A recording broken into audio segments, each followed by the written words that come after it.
Hello, this is Dr. Stephen Greer, and this is Conversations with Dr. Greer on the World Puja Radio Network. And I'd like to thank the folks at the World Puja Network for hosting us here every 2 weeks to bring you information and special guests. And I'm really pleased today to have with me David Wilcock, who has been involved in some of the work we've been doing for many years. He actually came to the Disclosure Project National Press Club event back in 2001, coming up on the 12th year anniversary of that event.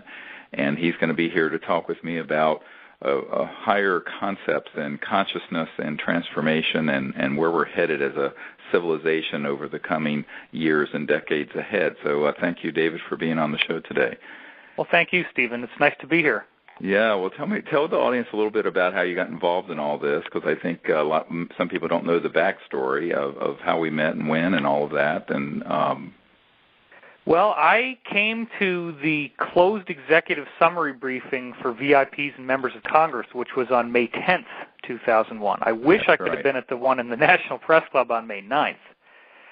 And you and I talked about how if you could ever dig up that video footage of that event, that would be awesome. Because, like, for one, Sergeant Clifford Stone went way farther in that meeting than he did in front of the National Press Club. Right.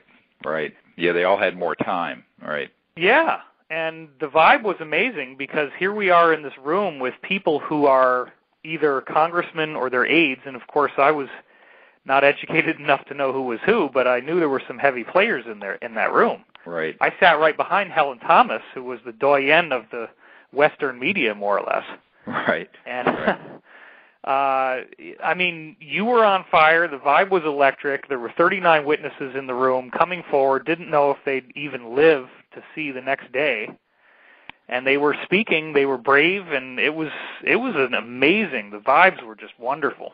Right. And that sort of continued the process we started in 1995 when we had the first gathering, although it was closed at the Asilomar out there in California where you are. Right. Near Monterey, and a lot of people don't even know this event happened. The people who filmed it and recorded that meeting stole all the footage. One of the problems we've had, so that everyone knows, is that because I don't know how to operate cameras and audio stuff very well, this has often been outsourced, and then the tapes disappear. And I'm embarrassed to say that this has happened too many times. But the Asilomar meeting in 1995 was an amazing event because we had cosmonauts, we had colonels from the KGB, we had, of course, Edgar Mitchell there, we had many other people who subsequently had passed away, who were, and it was the first little gathering. It wasn't a great big one like that. I think maybe we had, maybe 15 people from the military and intelligence services. And, of course, then 2 years later, we did the briefings for Congress that were closed meetings where we had a dozen or so of these folks and, of course, chairman committees, chair people of committees were there from the House and the Senate and the President and Vice President's office as well as the Pentagon. And it was at that meeting where, some of the folks who had knowledge of the false flag operation where they would begin to roll out hoaxed information about an alleged alien attack on the planet were there who at midnight or after the night before that briefing were spirited away into a secure facility out in Virginia so they couldn't testify that night in front of members of Congress. And I don't know if you even know that story, David, but it was an amazing drama that took place at the Westin Hotel there in Georgetown. Oh, I have not heard that story. It sounds, that kind of witness sounds like the guy A.H. in your book Disclosure. No, A.H. and I are still very much in touch. This other person he hasn't vanished. We've stayed in touch, but he essentially was threatened by the people he had worked with in a compartmented operation and told, look, do not talk about this, because he had been on an interagency committee with also some corporate folks where they had planned to use the man-made looking UFOs that Lockheed Martin and my uncle's old company, Northrop Grumman, have made that are anti-gravity vehicles, which of course have been fully operational since the 50s, as well as a number of other false flag decoy operations, little things that look like aliens that aren't, that are man-made, et cetera, and so on.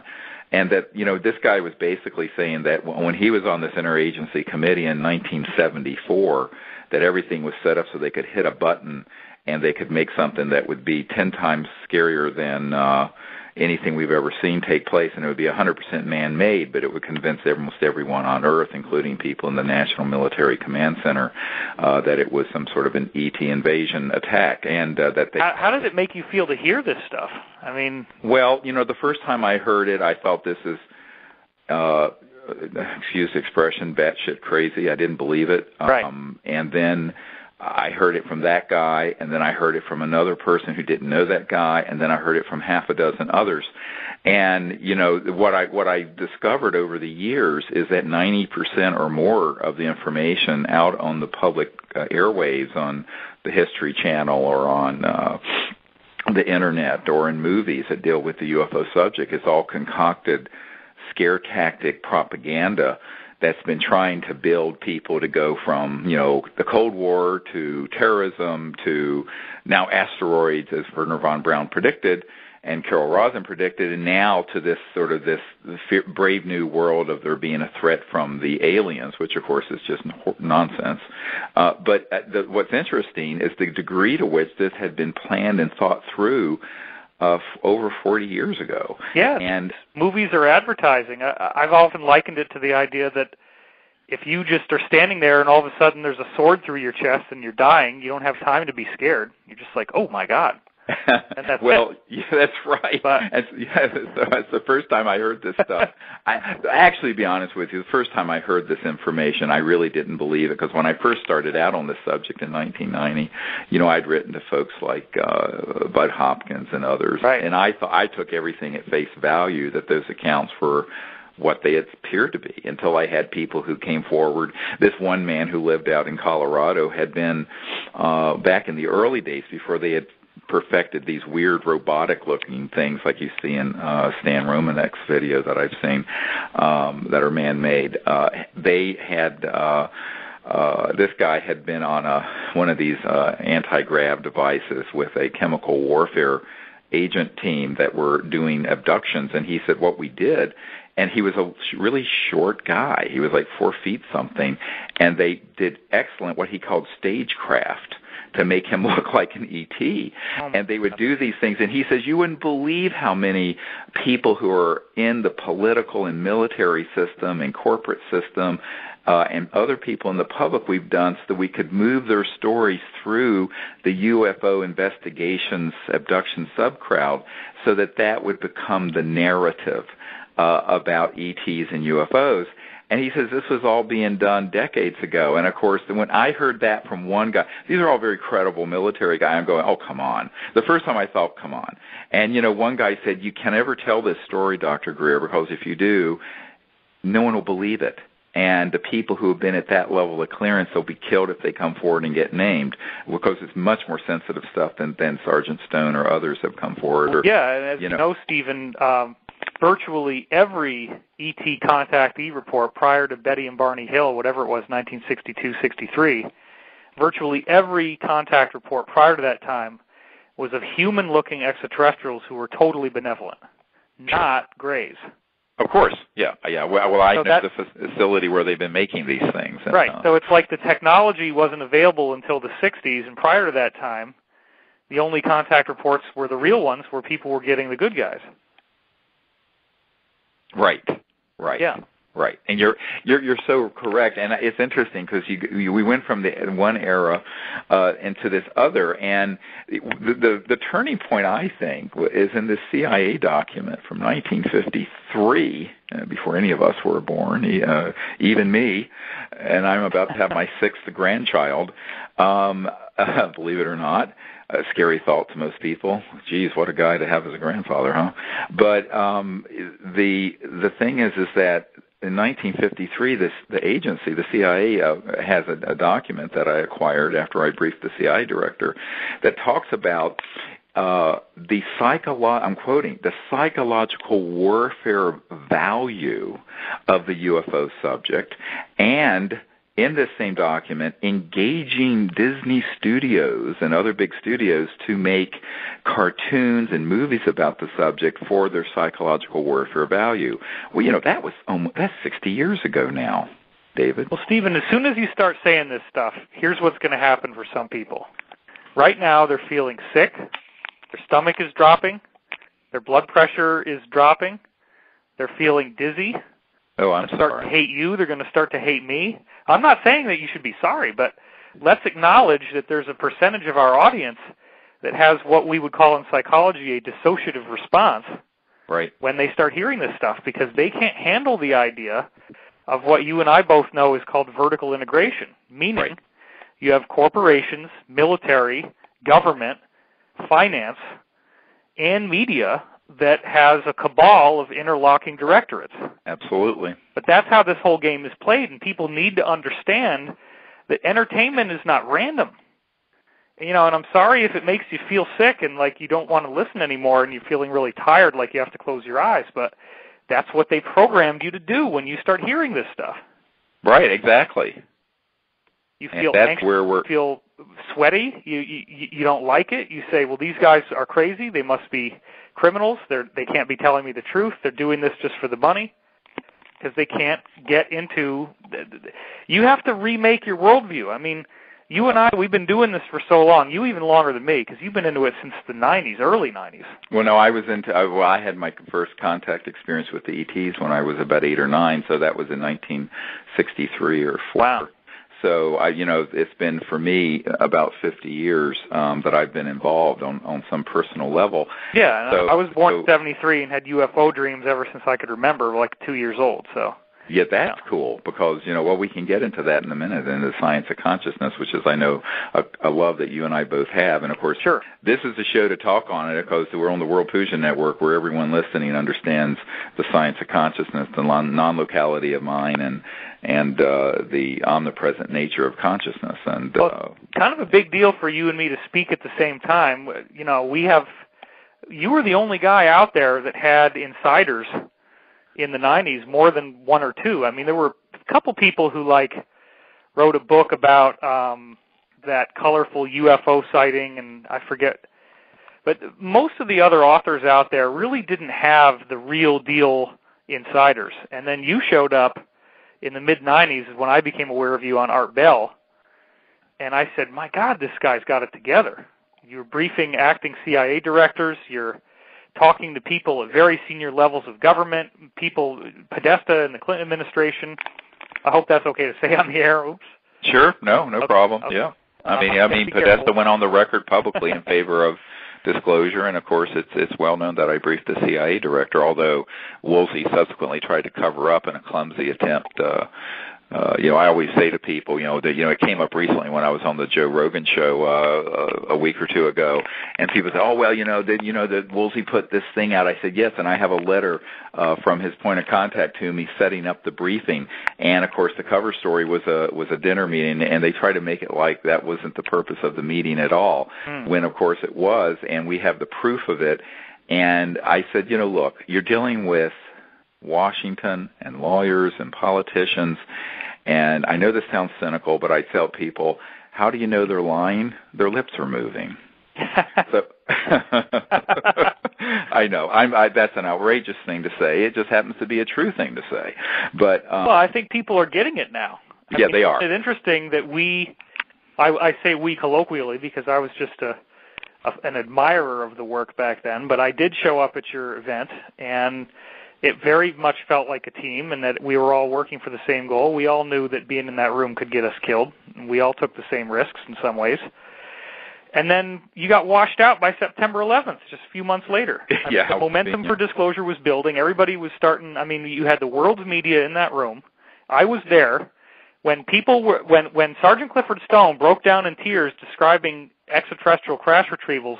The whole frickin' room leapt to their feet, and these are congressmen, congressional aides. Not one person in the room was a skeptic, and I was there, and I can confirm that. Right. Nobody was sitting there with their arms crossed, shaking their head, going, what a bunch of idiots these people are. It was electric. Right, and I think that's one of the things that we're trying to do with the film Sirius. Oh, by the way, can you come to the premiere? I hope you can make it to the premiere. I'm planning on it, yeah. I'm looking forward to it. Oh, great, because it's going to be at the LA Live premiere house there, the big one. And unfortunately, the seats we have available now have sold out. But if you have any other special guests, we do have some VIP seats set aside, David, if you have some folks you want to... Well, we'll just have to grease them up so we can squeeze them in there, I guess. Yeah, because the place only holds 809 people, apparently. But it's going to be really exciting, and I think that, this is the next step in what we want to do. And but when all this has been building, you look at the amount of evidence. We're building out a new website, SiriusDisclosure.com, SIRIUS Disclosure.com, and you can go there and sign up for information about where we're going to be having various premieres around the world. We're thinking of London, D.C. probably in early May, on and on. But what's fascinating is that in this 2-hour special movie that has been crowdfunded. Thanks to all of you listeners who funded this. It's the largest documentary crowdfunded movie in history, to my knowledge. This has created something that, and the aftermath of it, we're going to bring out more and more and more of this information, because what we found is that most people don't know and haven't seen all the testimony and information that we keep collecting every week, because we haven't had a mechanism to bring it out. So after this film comes out, you're going to see that on our website we're just going to keep loading up one top secret witness and document and picture and video after another. It's going to be this avalanche. So in a sense, the movie is going to be a portal, if you will, to an enormous amount of material and information that most people can't even imagine. Well, and as I'm sure you already have heard, Stephen, this is something I heard from insiders recently. I won't say how much, but I will say that the Obama administration is planning on aggressively cutting back military spending by a significant percentage. And when they do that, the big fear in the insider community is that as soon as these guys who they've been working with on SEC or SCI, sensitive compartmented information clearances, sometimes 35 levels above the president, as soon as these guys don't have a job, they're going to sing like songbirds. Well, and that's the other thing, is that we want to create a mechanism through this site for people to come forward as whistleblowers, because we know, I meet with, for every person that people can see at SiriusDisclosure.com, and you can see already the links there to the disclosure witnesses and all the information we have. There are at least 5 for every one that we've identified that hasn't been willing to come forward with name, rank, and serial number. Now remember, the event that David's told all you listeners, those folks stood up, name, rank, serial number, and had signed a document saying that they would testify under oath under the penalty of perjury, federal perjury, to everything they were saying at the National Press Club event, which is a requirement I placed. If someone would not sign that document, I would not let them stand up in front of those members of Congress or the world media, because I felt that people had to not only have corroboration to their accounts and possible documents, like the folks from the Strategic Air Command and the Minot, North Dakota case, the case in the Rendlesham Forest case, but we also wanted that what they would be saying, they would be willing to testify under oath under penalties of federal perjury, which are very strict.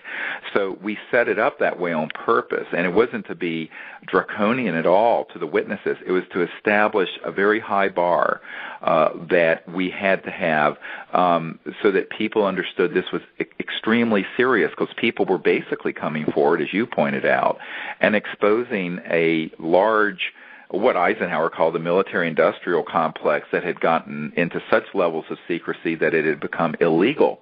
And the illegal secrecy was in the process, or has been in the process, of destroying our planet by suppressing not only the information that were all related to these beings from other star systems. And I think we're about to get some genetic evidence of that, but I don't want to tip my hand too far. But the other part of it is that the technologies behind these UFO devices, even the man-made ones, are such amazing science. And here we are burning coal for half of our electricity as if we were in 1880s. It's just bad joke.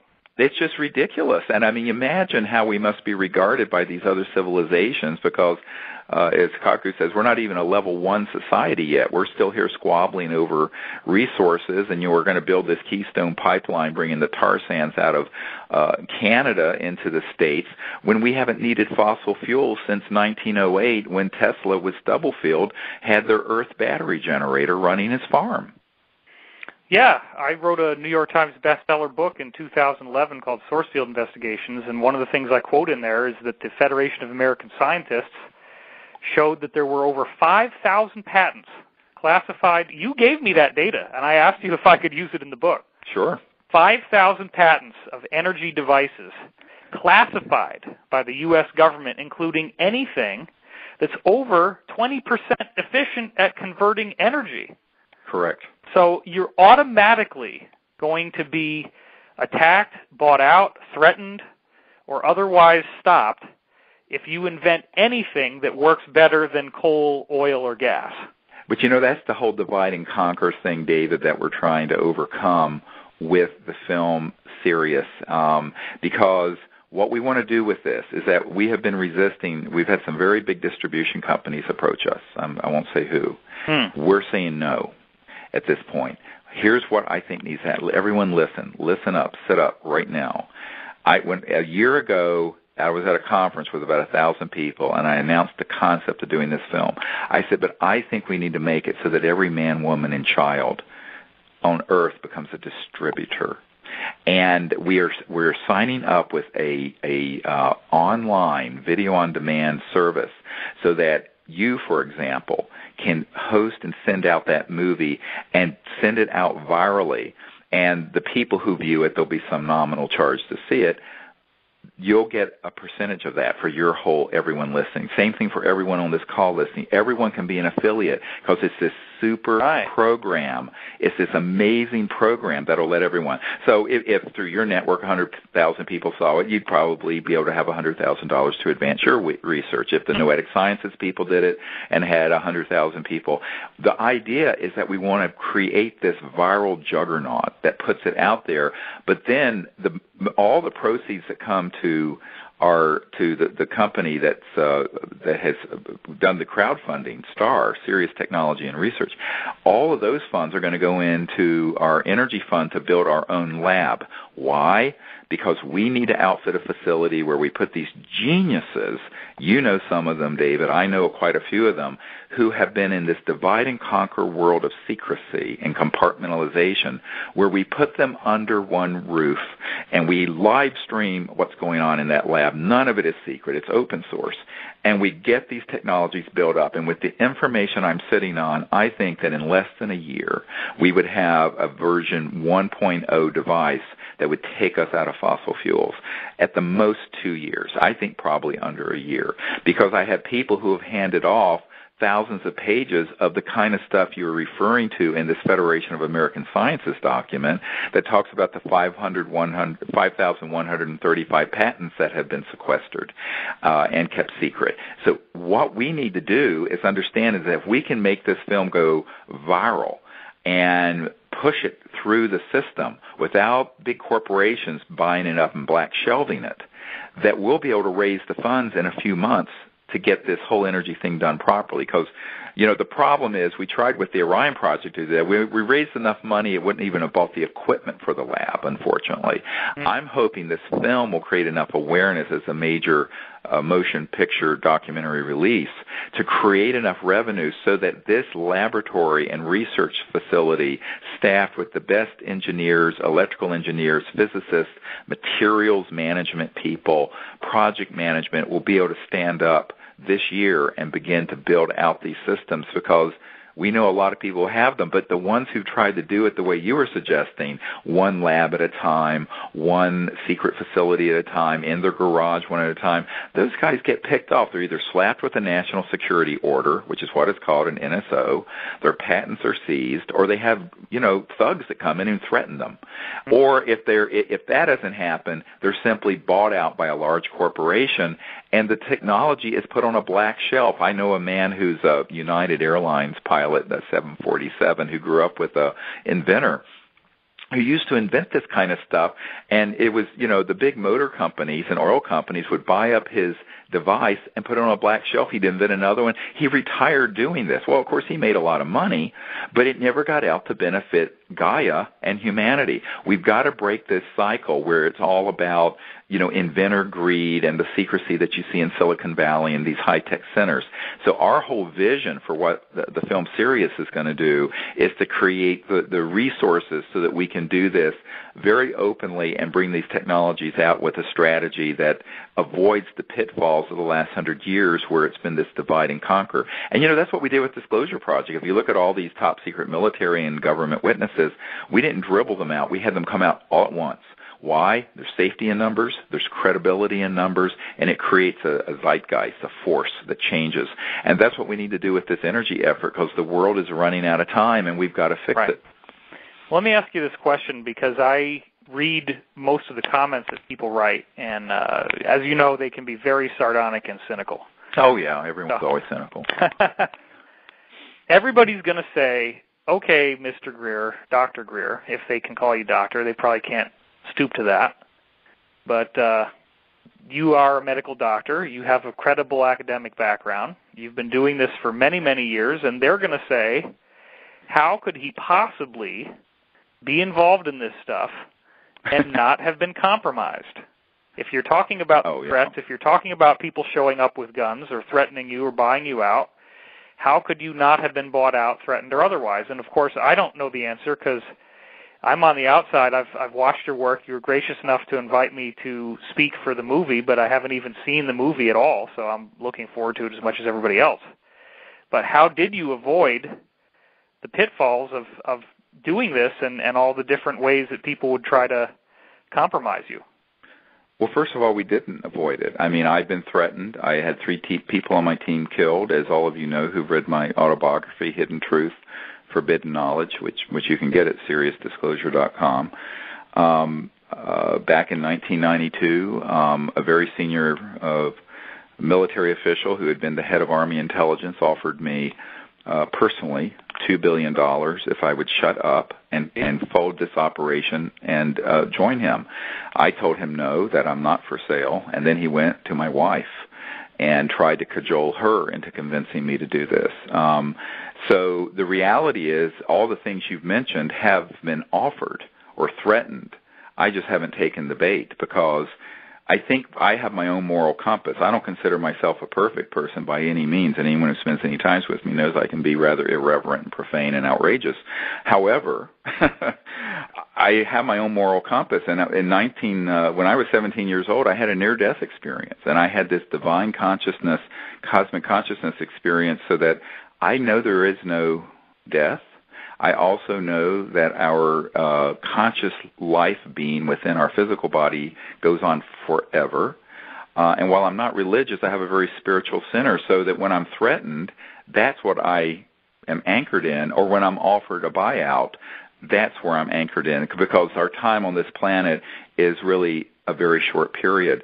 And so I take that long view on this, and I think that is the only thing that ultimately is going to see you through the matrix, if you want to call it that, of threats and inducements and briberies and what have you. I've been offered a great many of those things. I was offered a CEO position, for example, from a very senior guy at the CIA who was setting up a corporation to deal with this issue, and I said, no, thank you. And this was in the last couple of years. So I would have had the golden parachute if you'd taken a job like that, I assume. Oh, of course, and an unlimited source of funding and access and what have you. I've never taken the bait.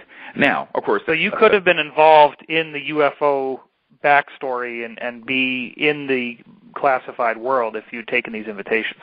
Yeah, since 1992. Wow. And I've always said, no, thank you, because, A, I don't need to do that, and because I already have my sources and methods, and number 2, I'm never going to sell out like that. And anyone who knows me well knows that's the case. After all, the proof of the pudding's in the eating. In the last few years, leaving my medical career and moving into this, my wife and I and our family have foregone a little over $6 million in income personally to pursue this. with virtually no income. I mean, the most we've made has been between 10 and 30% of what we normally would in a year, and thank goodness I made some halfway decent investments, but, when I was still working full-time as a medical doctor. But most people wouldn't put up with this, and I have to say, most doctors' wives wouldn't. My wife is an absolute saint and amazing person, anyone who meets her. And I think that, the problem is that what you're describing is what has happened. I'll give you an example. Less than 3 years ago, we had a man under contract who knows how to build up these energy systems. And we had raised some funds through the Orion Project, which is an informational project. And people had given some funds, and this guy was working on one of these devices based on a lot of the Tesla work that he had done in his classified lab. His immediate intelligence handlers said, you may do this, just don't touch the propulsion systems, the things that make things fly and disappear into transdimensional space, because he's worked on those also. So he received this grant from us, and he was working on it down to his skiff, which is a secure communication intelligence facility. They're near Huntsville, Alabama, near the Marshall Space Flight Center and the Redstone Arsenal. Comes a former CIA director with a bunch of goons who threatened him. Now, this is in the last 3 years. This is not ancient history. And basically threatened him, his wife, and his career if he doesn't drop us and drop this. And so here was it. We try. So when people say, "Why don't you try just getting some people and putting some seed money out there?" And I said, "We've tried that. It doesn't work. We've got to do this with something where the whole world's watching, with a group of people in a lab, and the media is watching, and millions of people and eyeballs are on this project. And that's what we hope to do through Sirius." But in that case, and here was my heartbreak, is that this man was threatened. He put his tail between his legs and ran. Now, I'm telling you right now, and that the only measure of anything that matters on this subject is moral courage. And I'm so sick of hearing the morality of what passes as morality in this country. I could care less about, the stain on Monica Lewinsky's dress. What I'm concerned about, frankly, is the morality of people dropping humanity and the needs of the earth because they are personally threatened or they are personally offered a buyout. And David, that's what's happened for 100 years. We have got to figure out a way to rise to a higher state of consciousness of no fear, and the fearlessness comes from a spiritual state. As Krishna said to Arjuna on the battlefield, a little of this, with a capital T, eliminates all fear. And it's that state of divine consciousness. And that's what we have to kind of move and operate through to withstand the sort of threats and inducements and temptations that the intelligence community and the corporate world and secret government programs are extremely good at doing. But unfortunately, when you have a lot of these people working by themselves, and it's an engineer somewhere or a physicist somewhere, they get terrified and they run. And I think that this has been the most difficult thing we've ever tried to do. Disclosure Project was difficult. Doing the work we do with contact with the ETs, that's a joy, although we've had a lot of interference. But bringing out these technologies, David, because you're making a run, as you know, at the petrodollar banking macroeconomic power system. And that's really what's running the planet. It isn't 1600 Pennsylvania Avenue. I've got news for folks. Not the White House and the Congress. That's sort of a sideshow. It's these large cartels and economic interests, and no less a person confirmed this to me than the Minister of Defense of Canada, the Honorable Paul Hellyer, and I was at his home a few years ago before we did a press conference together, and he went into great detail about how the gangbanksters and the sort of the cartels in the banking and central bank system had a grip on global power, and that the governments of the world pretty much danced to their tunes like a puppet. More and more people are becoming aware of that now, and we are moving into an era in which, and this is a very important point for everybody to be aware of, the Big Brother thing is a myth. Granted, yes, the insiders that you mentioned have been threatened, but there are so many paranoid, fear-porn junkies on the Internet who think that if they even type in a Google search that they're going to get a knock on the door in the morning. Yeah, well... Not true. Well, I tell people, no, it's not true. I think it's only when you're getting close to really making a big change. And I always tell people, if this little birdie is still singing at the mine, I'm the canary in the mine shaft, and if I'm still alive, don't worry about it.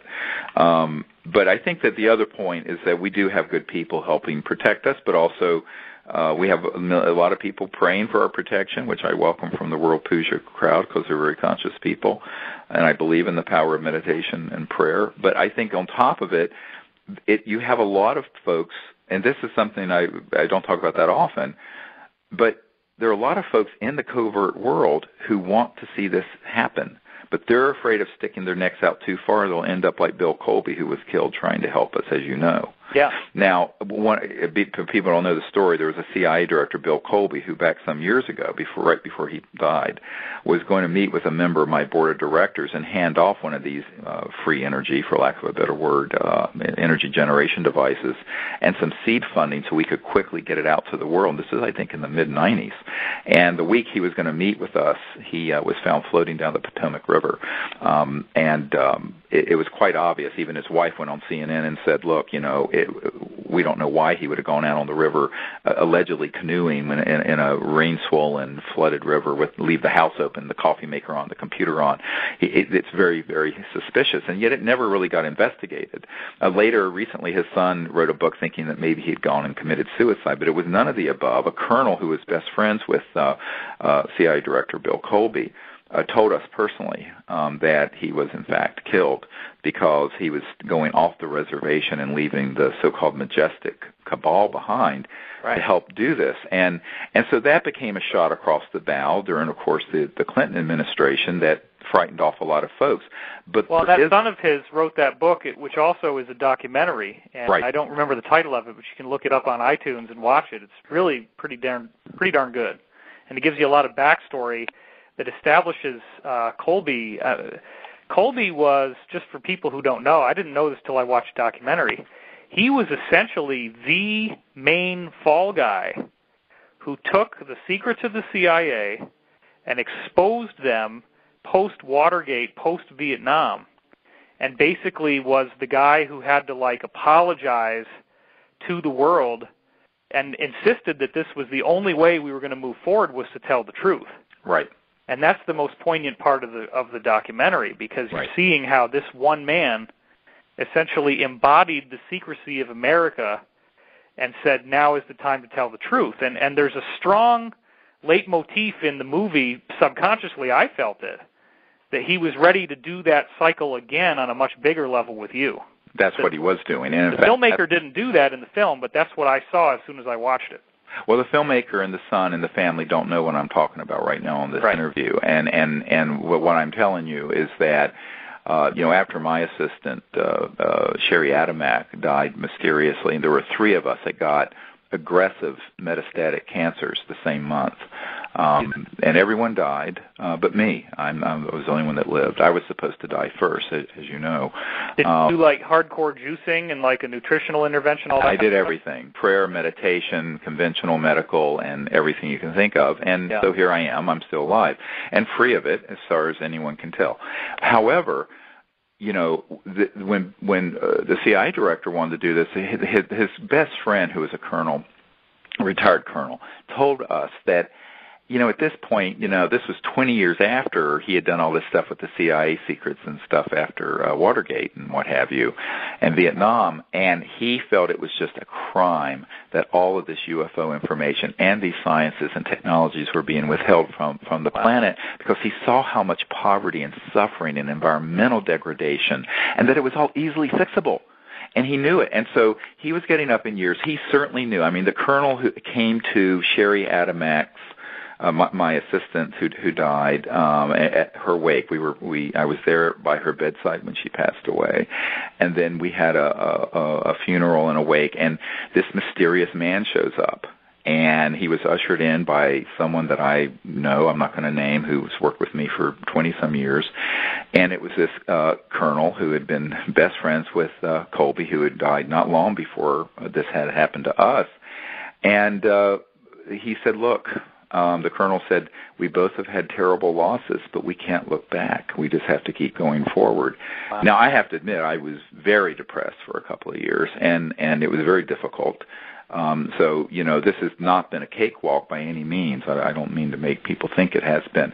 But ultimately, you keep returning to your spiritual roots and the consciousness and the vision of, what kind of world could we have if the truth were known, if these science and technologies, if these patents were released, if it was known that we're all children of this fabulous conscious universe and that we have brother and sister planets out there that are populated with higher intelligent life forms.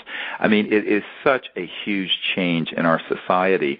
And, of course, it's such a large change that it threatens the power structure, both religious and economic and technological and political and geopolitical. Just to show you how widespread this stuff is, I had a housemate who I used to live with in the house before I now rent it myself, but he had a friend of the family. His family, I won't say what it was, but he was part of a major technology company in the 80s that made a lot of money. Right. His father was like the VP of something or other in the company. And they knew this guy who had a defense job. And he just told me this one day because he wasn't even really into UFOs, and I started telling him this stuff, and he wanted to change the subject really quickly. Right. Because that's what most people do. They get really uncomfortable. But before he changed the subject, he said that they knew this guy from the defense industries, and on his deathbed, the last thing he said was, if you really want to know something interesting, I can tell you this with absolute confidence. Every form of technology you have ever seen in a science fiction movie, we already have it, and we're already using it. Correct. And this is just a guy who didn't even believe most of the stuff I told him, and this was just some little story from his own private file. Right. And I've never even told that story publicly before, but the point is there's lots and lots of little bits and pieces of information out there. And what guys like you and me have been doing independently and sometimes collaboratively is pulling it all together and showing people, hey, look, you start connecting the dots, and yes, you're going to see that there's a cabal. You're going to see that there's a secrecy. You're going to see that the world that the media is presenting to you is not the world. We live in Star Trek. We're already a Star Trek planet. We just haven't been told that yet. Well, it's interesting because one of the things that a Lockheed Skunk Works man said to our team once was, anything you can imagine, they've already done at the Lockheed Skunk Works. So, and those of you who don't know, the Skunk Works are the super secret compartmented operations that Lockheed has, and one of the compartmented operations that's dealt with ET technologies and also anti-gravity, so-called gravity control technologies up there near Palmdale and Lancaster and the Edwards complex facilities, and also the ones out in other regions out in Utah and Nevada. But the point is that, it goes way beyond. And one of the things that several of these military witnesses have told me have said that if you told people the truth, it would discredit you because the truth is more bizarre than any of the science fiction that's out there. And it really hides itself. They said it really is a self-concealing thing because we're more than 50 years into the public being miseducated and brainwashed about science, technology, religion, consciousness, education, you name it. And what's happened is that the truth is much more bizarre than any fiction, and therefore it is self-discrediting according to the metric of the mainstream media and mainstream academia. So it's really through the looking glass, and this is, what you said a little while ago is so true, that it's really a paradigm shift of reordering one's entire worldview. Well, think about the fact that when you go to school and you get a grade on a paper, you're basically told that the accuracy of your knowledge determines your value as a person. Right. If you don't have accurate knowledge in your mind, then you get an F grade, which means that you are a failure. Right. And then people have been conditioned through psyops that if they believe things that are not true, they will suffer social ostracism from their peers. And we have a strong connection to the animal kingdom in which if you break off from the group, you're probably not going to live very long. Correct. You need to conform in order to survive. And so we have that. Right. We have that deep animal conditioning that says that if we possess incorrect knowledge, that we're a failure and that we're therefore at risk. Right. And that also goes over into the employment world. As soon as you get out of the conditioning of school, you graduate directly into employment, in which you're on a job site, and you have to make sure that your knowledge is correct and that you conform to what the management wants you to do. Right. And more people now, thanks to the Internet, are able to work for themselves and break out of that endless chain of backstabbing and butt-kissing. Right. Right. Well, this is actually, one of our Air Force witnesses, George Filer, who actually has gone to start a site where he compiles a lot of cases. And he's an Air Force guy who was present when the ET was shot and killed on the tarmac there near McGuire Air Force Base back some years ago. And he's one of the Disclosure Project witnesses. And, he had said to me years ago in an interview that through the force of ridicule and the use of the media and movies and everything to ridicule and create a social opprobrium around the subject, a sort of a distasteful thing that people won't talk about this issue because of the fear of ridicule and rejection, as you're talking about, from their peerage, whether you're a doctor or a lawyer or a scientist or a professor or whatever. And interestingly, that's why it's so important to have credentialed people, credible people come forward with information, data, documents, and what have you, who say, look, yes, this subject has been the butt of a lot of jokes and a lot of comedy, and there is a lot of nonsense in this field. However, these facts are true. And that's what we've tried to do with Disclosure, and it's what we've done with all of these subjects. But it is, we are obviously up against this propaganda machine that got rolled out before I was born and before you were born. So there's a conditioning out there, but I believe that has changed because, when we started this effort, about a third of the Majestic group, just so you know, the so-called cabal, were in favor of what I was recommending to President Clinton and the CIA director I met with. Now I understand it's more like two-thirds, although they're still very intimidated by the ruthless far end of it. About 30% of the public thought that ET life existed and UFOs were real.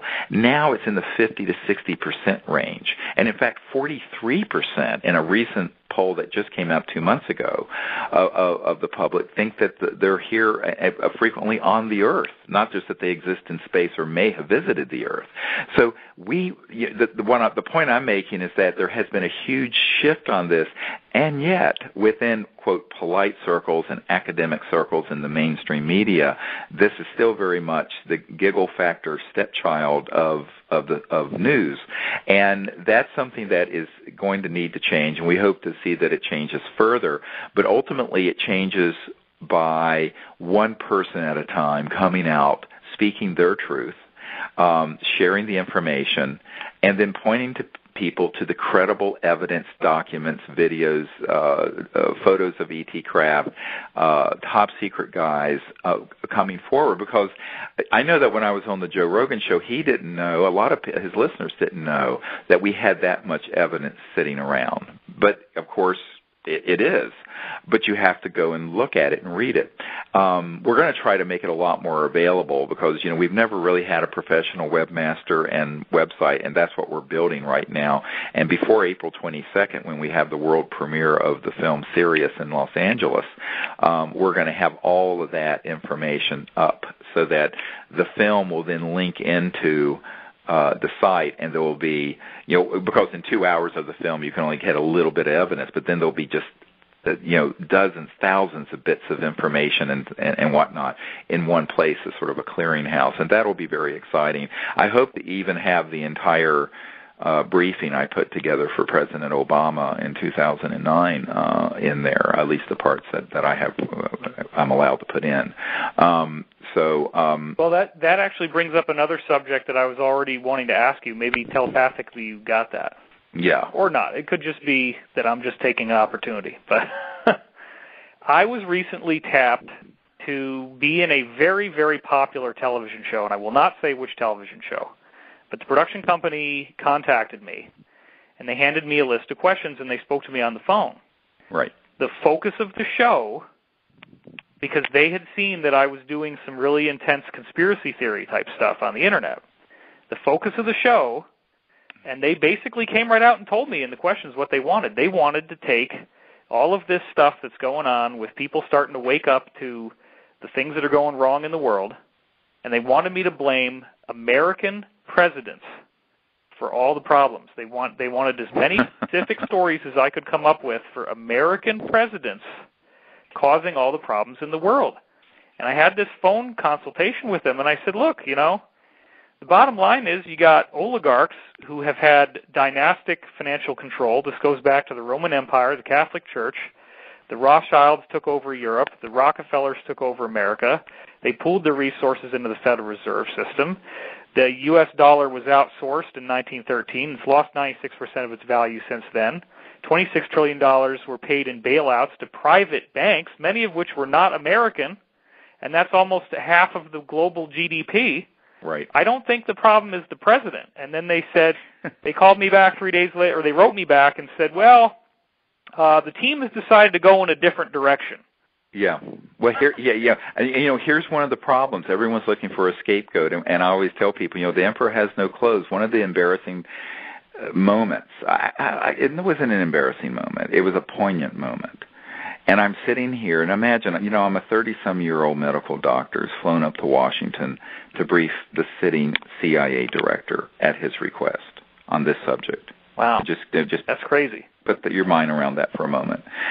And, you know, at the end of the meeting, it was almost a 3-hour meeting, I have a white paper that's in my first book, Extraterrestrial Contact, the Evidence and Implications. And one of the recommendations, there's a set of recommendations for the CIA director and the president of actions that need to be taken dealing with bringing this information out, the technology out, and stopping the secrecy. And the CIA director, Woolsey, looked at me and he said, Dr. Greer, how do we disclose that which we have no access to? Wow. Now imagine standing in a room with a sitting CIA director, and the guy was not joking, and he was very emotional about it. And it was one of these things where, you know, the average person thinks that, well, you're the president, you have an all-access pass. But the truth is closer to what Jimmy Carter said not too long ago at a dinner party. I had a friend who was at an event with him who's a classical guitarist, and someone had said, what was it like being the most powerful man in the world? And President Carter said, well, I don't think I was that man. and someone at the dinner party, I guess there were about 20 people there, said, what do you mean? And President Carter, who actually I just saw at the inauguration here in Washington, he said, look, the fact is there were things I didn't have a high enough clearance to know about. And someone in the room said, oh, things like UFOs, sort of in a ridiculing way. Right. And President Carter said, yes, that and more. Oh. And you could have, they said you could have heard a pin drop. And so, you know, there's this sort of misunderstanding, and the reason Eisenhower, who had, of course, enormous credibility in the military, he's a 5-star general and a Republican all through, you know, World War II, and then president for 2 terms. When he said, beware the military-industrial complex, the big issue, of course, was the fact that the UFO subject and its associated projects within the defense establishment had gotten reorganized under the Rockefeller Commission of 1956, I believe it was, and he had lost complete control over the levers of power on this issue, and he knew it. And we have a witness, a lawyer, Mr. Lubkin, who actually testified to that effect when he was in the Eisenhower White House as a young Signal Corps, Army Signal Corps guy, and that's in our disclosure materials, that he was at meetings where Eisenhower was lamenting the fact that, you know, he would get reports about UFO events, but the whole projects dealing with them were out of his control, and he was very angry and very frustrated by it. So people, you know, need to have, I have a lot of actual compassion for some of these folks that I've met with who are at the Pentagon in senior positions. I briefed the head of the Defense Intelligence Agency, a 3-star general, as well as the head of intelligence for the Joint Staff. And these were men who were very high up in our Defense Department who had inquired about this issue and been denied access, just like the CIA director. So then the question becomes, who's really running this show? Well, it gets back to what you just said, David. It's something that's gotten up and basically subverted democracies around the world, and it runs as its own polity, as its own organizational nexus. And the oldest power structures are still the most important ones. I mean, Roman Empire, Catholic Church, and I've heard that the Pope did not resign because he didn't feel good.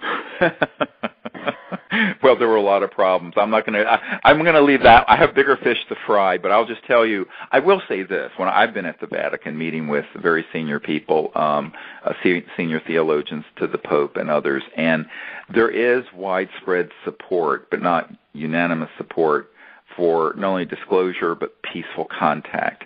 And I love the interview I did some years ago with Monsignor Balducci, who is a senior theologian to Pope John Paul. And he and I spoke very frankly about this. And after I did the interview, which is in Italian, unfortunately, but we're going to try to get a full translation up and out fairly soon. But he turned to me and he said, I couldn't be having this discussion with you unless Papa, meaning the Pope, wanted me to. Whoa. And he said some amazing things.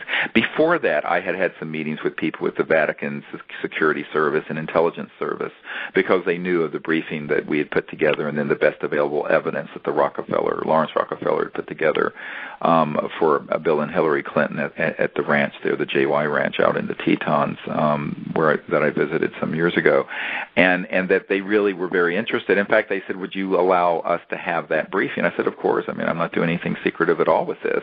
The same thing I said to the British royal family when they asked for that briefing, which was hand carried by an actor at a premiere some years ago in London to Prince Charles. So I think what people have to understand is that a lot of the conspiracy theory stuff is wrong because it's painted with a very broad brush, and like these folks were trying to get you to say, well, these presidents are all. I'm going, you know what? I'm not saying that they have no say-so over anything, but on some of this stuff, it's so many compartments above anything they're briefed on. And if they are told any of it, David, it's manipulative rubbish designed to get them to do things that the cabal want done. For example, there's a colonel I know who talked about providing alien threat scenarios to Ronald Reagan to get him to support the SDI Star Wars weapon systems in space. And I said, yeah, of course. They're going to say certain things, and it's all manipulative. But the truth is, and one of my most of it's deceptive. One of my insiders told me that Reagan was going to tell the public the truth about UFOs, and then bam, he gets shot. Right. So that's one of these things that we're starting to find out. It's like all these historical events have to be reinterpreted. They all have to be reinterpreted. And, of course, after we provided all this briefing material to the Obama administration upon request, he went to, in his first few months of his term, went and got the Nobel Peace Prize in Oslo, and that's when that Oslo spiral, the blue spiral, appeared over Oslo, and everyone, of course, it was on CNN and Anderson Cooper and everyone talking about it. And less than 24 hours before he got the Nobel Peace Prize. Yes, and what's interesting is that a week before that happened, there were two separate people who don't know each other from the intelligence community says there's only a few of us on this planet who are going to know what that is. What's going to happen? And I said, what are you talking about? He says, well, they said, just wait and see. And then this event happened. And, of course, I know that it was a very human, what's called scalar or longitudinal weapon test fire over Norway. And it was a shot across the bow to scare people. Administration. I wrote a massive investigation on that called Disclosure Endgame. People can look on my website, divinecosmos.com. And in that investigation, I showed unequivocal evidence that HAARP can be pulsed to make those spirals. Of course, absolutely. And you and I talked about this backstage at one of your events, and actually that was the first time I met you. I think it was in Atlanta. And other than the Disclosure Project in 2001, it was the first time I reacquainted myself with you. But you had said something to me about how somebody told Obama, whispered in his shoulder, you really wouldn't like it if your plane flew one of those, would you? You flew into one of these, yeah. Right. And so I think this is, and when Carter was pushing on this and had the White House study group trying to get into the bottom of the UFO issue, there were two people who came into the Oval, the president's private office, that's right off the Oval Office, and said, sir, if you would like to complete your first term as president, you will keep your mouth shut about this. So, this kind of stuff is why. And here's the reason why you and I and everyone listening have to be the people to do. People say, when is disclosure going to happen? I said, we're doing it. And as you point out, as more and more of these movements take on momentum, and we're hoping the film Sirius will really push that momentum, we'll have more and more of these whistleblowers coming forward. And we'll have the ability to bring the science and technology out. Because ultimately, if at some point we can prove the energy generation science behind how UFOs are moving and getting here, then it really is game over. But it's not, and it's also the beginning of a new civilization where we don't have to be hooked into the petrodollar linear energy system that's cannibalizing and destroying the planet. And that's really, to be honest with you, people say, why are you doing this film? And I said, I'm doing it because we've got to have a mechanism to raise awareness and also raise the funds to create a professional research and development lab on these new energy issues. It can't be done in an amateur way and in a divided way. It has to be done in a way that's very well organized and well supported. And that's never happened. We'll spend $5 or $6 million. The city of San Francisco spent over $5 million just to have someone study how to get energy from the tide going in and out through the Golden Gate. Well, for that amount of money, we could build a lab and have these scientists bring out several versions of these new energy technologies. In the 1800s, John Keeley invented a way to use frequencies to dissociate hydrogen and oxygen out of water. Correct. And, of course, so did Stan Meyer. And a lot of people don't know that the Stan Meyer stuff really did work. But, of course, he dropped dead and took the secrets to the grave because his patents are full of false information because he was too paranoid. And that's one of the problems with these inventors is that they're always too secretive. And by the time they think they can get it out, something terrible happens. And we've got to learn from this. It's best just to put it out there. That's what we've done with disclosure witnesses and documents. Same thing with these technologies. You simply, once you get something operational, you put it out there, and you can't worry, if you get into this, like Apple worrying about their iPhone 5 or something, you can't get into this sort of paranoid inventor syndrome because that's going to get you killed, or it's going to result in it being bought out and black shelved. So we've got to learn from this history, and that's why we're doing this film. And by the way, I know we've heard from a lot of people who are still wanting to get into the premiere.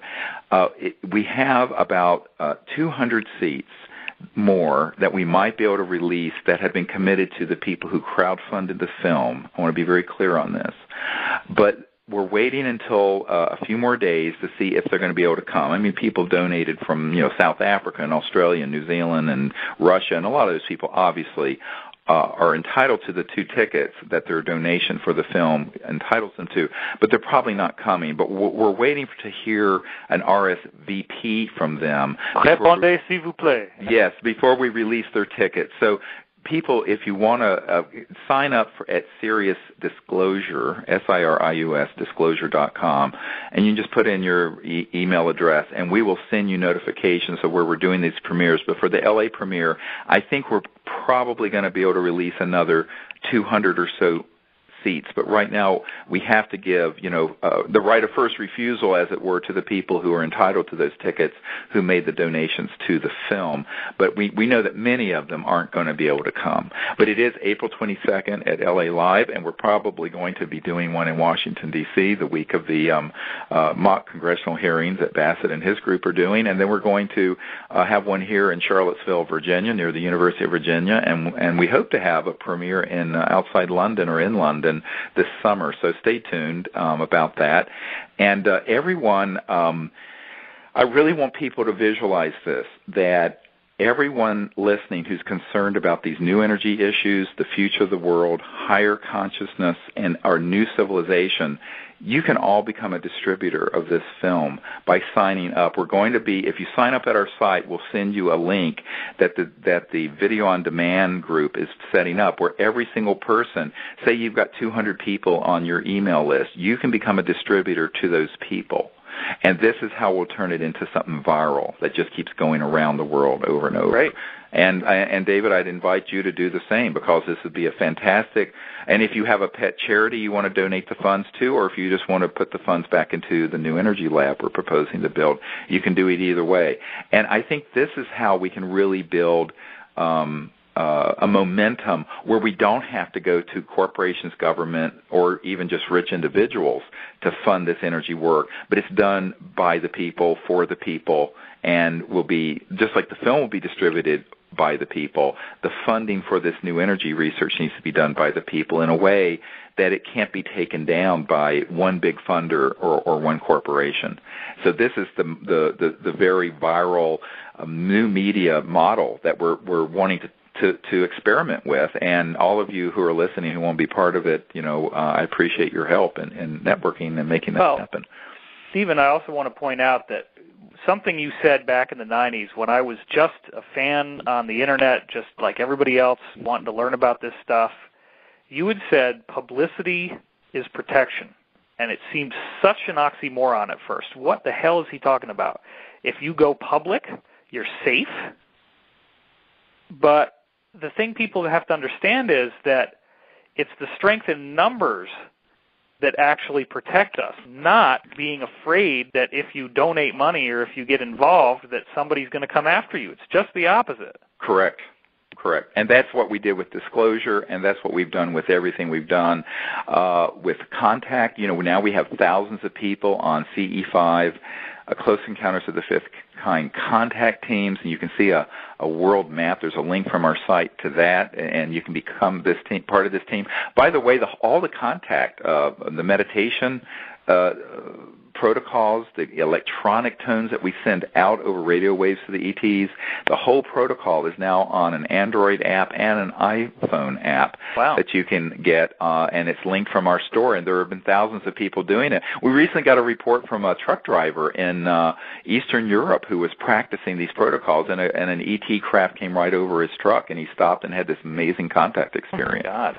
So this is happening worldwide because that's the power of consciousness, and as you know, David, the whole morphogenic fields of a conscious, a super consciousness that is really what our individualities are linked into all the time, whether we're aware of it or not.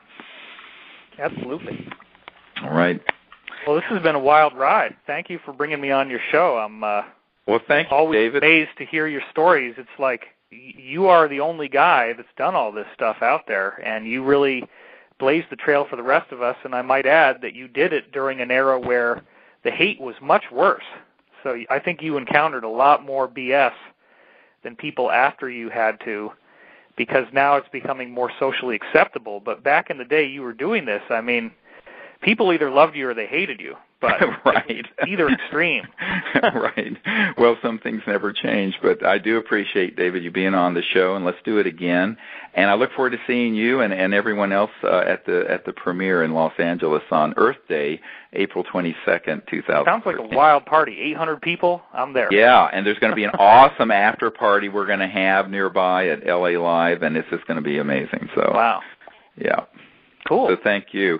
Well, okay, I think our time is pretty much up. I'd like to thank the folks at the World Puja Network for hosting us here every 2 weeks. And until next time, keep looking up, and God bless.